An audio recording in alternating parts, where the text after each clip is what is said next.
To talk about the SCC and second market.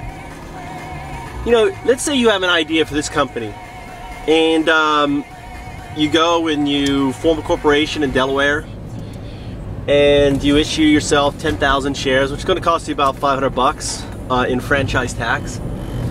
And it's going to cost you about $500 to incorporate. Okay, so that's $1,000 right there. So then, what you find yourself some co-founders. So you allocate them, let's say, 1 million shares each, right? And then you're like, you know what? We need money to pay for cloud computing. We need money to do this and to do that.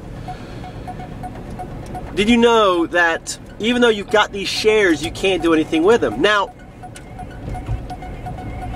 with second market, right, employees can sell their shares, right, as a person-to-person to second market, who acts as a broker that then sells their shares. They did this with Facebook. It's a massive business, and you can watch some talks by the founder and everything else about it. But basically, what it allows people who have equity to sell their equity. Now, my thinking is this, and there's no filings, it has nothing to do with the corporation, it's between the individual and second market. So that's why it's called second market. Second market referring to the employee market, right, who owns these shares. So here's my idea on circumventing the SCC, right, for startups. It's very simple. First thing you do is you get the shares. You then allocate the shares to founders, and then it's up to them and their responsibility to sell their shares directly, all right, for to their friends and family and everything else. So ultimately, what you're doing is, excuse me here, I'm backing up. What you're doing is basically distributing your equity that you own to individuals, and then letting the individuals actually broker the deals and sell the shares,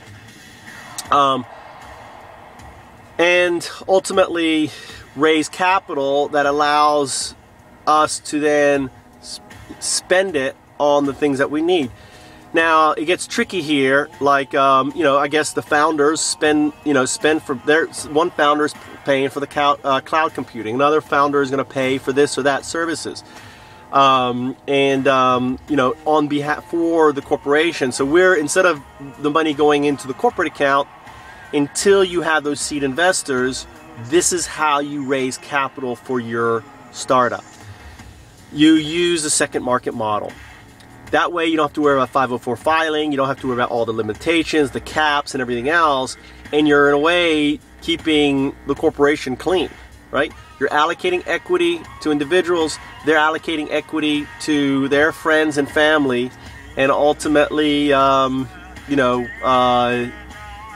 are creating a distribution network of equity for your, for your startup. Just an idea, what do you think? This is what I'm doing. Right? I own 50% of the equity in FoundUps, and I am personally selling my equity to raise capital, so I can then personally pay for the things that we need to get done. It's that simple.